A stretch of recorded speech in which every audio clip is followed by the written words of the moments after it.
All right, hey everybody, so it's finally here. Perfect Addiction is finally here. And of course, this is the new film from Castile Landon.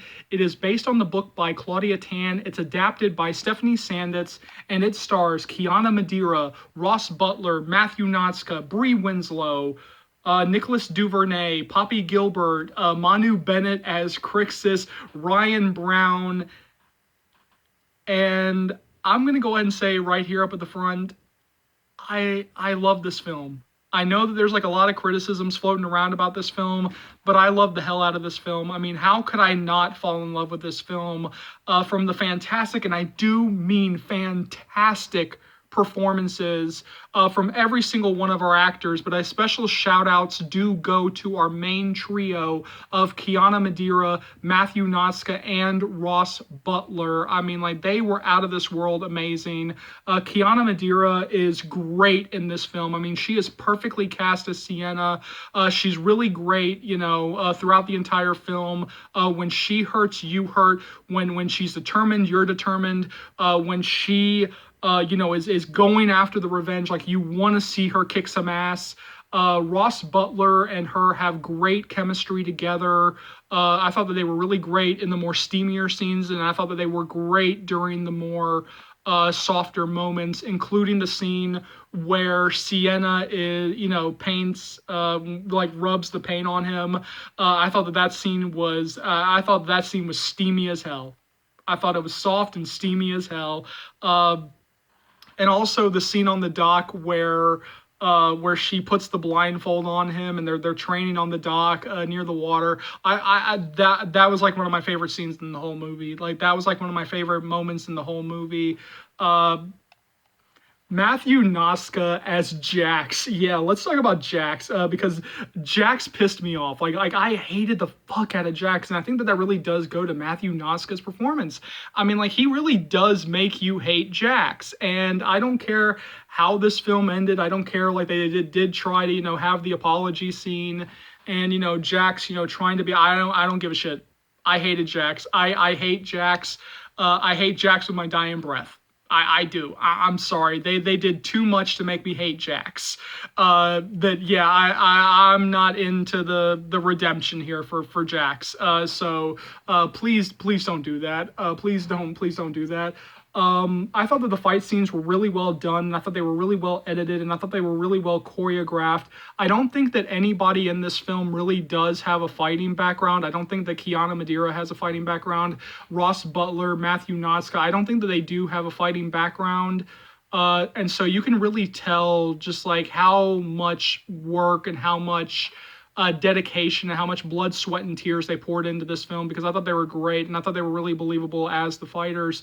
Um, uh, One of the things that I will say, especially when it comes to the more adaptation, is that some characters did get the shaft. I really do wish that we did get more time with Bree Winslow as Beth. I thought that I wish that we would have gotten more time with like Nicholas Duvernay as Brent. I thought that he and Kiana, Brent and Sienna, I thought that they really did have like a great relationship. I really did like the scenes that they were in together. I just wish that there were more scenes in it. And of course, Poppy Gilbert. I still got to really like work through the book because I'm not done yet. But it really does feel like Poppy Gilbert as Kara was not really given all that much to do. And it really does feel like she probably did have like a bigger role in the book. One of the characters that is not in this film is Sienna and Beth's father, and I think that the film did give sort of like the trying to mend the fences scenes to Julian and Brent when it came to trying to get Sienna to mend the fences between her and Beth. But yeah, no, like I am on Sienna's side. Like, no, no, no, no, no, no, no, no, no, no, no, no. No, you slept with Jack. You slept with my boyfriend. Like, I was not even wanting to hear it either. Like, don't even. I thought that Manu Bennett was really great as Julian. I thought that he was a great character. I thought that he was really a great actor in this. As you know, because like every time I do one of these things talking about Perfect Addiction, I always go like, fucking Crixus. So yeah, no, like I love the hell out of Manu Bennett, and I thought that he was great as Julian. The sex scenes. No, the sex scenes were actually really well done. They were steamy as all hell. I mean, like, they even went farther than I thought they were going to. I mean, like, some of the sex scenes actually did go a lot farther than I thought that they would. I know that there's, like, a lot of criticisms right now when it comes to the sex scenes, beyond people saying, like, how steamy they are, talking about how they felt crowbarred in, or they felt, out of place, and it's like, what movie do you think you're watching? Like, what movie do you really think that you were watching? Like, no, the sex scenes were fine. The sex scenes were fine. The sex scenes were the perfect amount. It didn't really feel like they were just, like, throwing it in there. No, I actually really did, they actually did have me, kind of like, fanning myself and, getting very steamed up during those scenes. Again, like I said, there is a scene where Caden goes down on Sienna in the shower. Yeah, like, I was, like, fanning myself during Caden and Sienna's first sex scene. Like, whew, like, I thought that Ross Butler and Kiana Madeira really did have, like, a lot of great chemistry together. And yeah, like, there were, like, some scenes that just, like, physically broke me. Like, there was like there are some scenes in this that just, like, physically broke me and had me tearing up and crying. And that goes back to their performances, but it also goes back to the writing. It goes back to the direction. Castile Landon is quickly becoming one of my favorite directors, and quickly becoming one of those directors that I will follow to the depths of hell. Like, I will follow to hell and back. I mean, I think that she's a fantastic director, and it really does come through in this film.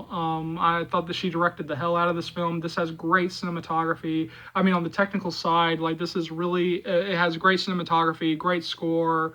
I actually really did like the editing in this film. I do wish the film had been a little bit longer. I do feel like it was kind of short. I do wish the film had been a little bit longer, but I was never bored. It never felt like they were rushing. It never felt like they were rushing. Because again, like, with some of these short films, especially when you're trying to cram in, like, a 300, 400 page book, or like hundreds of pages of a book into, like, a 90-minute movie, it really can feel like you are rushing. But I thought that this was, like, perfectly paced and perfectly edited, to where it never felt like they were rushing. It never felt like they were rushing. But I do wish the film had been a little bit longer, because, like I said, I really would like to have seen more of Poppy Gilbert as Kara. Bree Winslow, I think definitely could have gotten some more scenes in here, especially when it came to the mending of the fences between her and Sienna. I really do wish that we would have seen, like a real, in between scene between something that happens to Sienna, and then when we see Beth, kind of like rekindling the relationship. I just wish that we would have gotten a little bit more there, because the last time that we saw Beth, they were kind of having it out during when they were trying on dresses. But overall, I thought this was a really strong film. I loved the hell out of this film, and I can't wait to talk with you guys more about it as we go along. So jump down to the comment section below. Let me know what you think about all this. As always, thank you so much for watching. Thank you so much for your continued love and support. As always, remember, if you like what you see here and you want to see more, go ahead and hit that subscribe button. Let's go through all the stuff you'll be able to find on this channel right now. So I'll be bringing you guys constant updates on After We Fell, After Ever Happy, After Everything, all the films in the After series. You guys are going to be so updated. You'll be begging me to stop the updates. I'll also be bringing you guys updates on It Ends With Us, Hush Hush, and The Mister. Once we start getting more information on Hush Hush and The Mister, I'll be bringing you guys more updates on those two. You guys are going to be so updated. You'll be begging me to stop the updates. Because I was terminated for so long, there's still some stuff from After We Collided that I do have to catch up on, including topic videos, and those are coming sooner rather than later. As always, remember, this channel would not be able to grow to the heights that it has without you guys, and so for that, I'm eternally grateful. I know, there are plenty of fans out there, old and new, who have no idea, absolutely no idea that this channel exists, or that it's even back from termination in the first place, so please keep sharing the channel. Please keep spreading the word of Charles's movie channel, because this will easily be one of the best, not the best, book-to-movie adaptation channels that you'll find right here on YouTube, or dare I say anywhere. So hit that subscribe button if you haven't already. Keep liking, keep subscribing, keep sharing. My name is Charles. Welcome to the book-to-movie adaptation channel. I'll see you later. After fans, Joe fans, Hero fans, It Ends With Us fans, The Mister fans, Hush Hush fans, book-to-movie adaptation fans. Take care, y'all. Love you.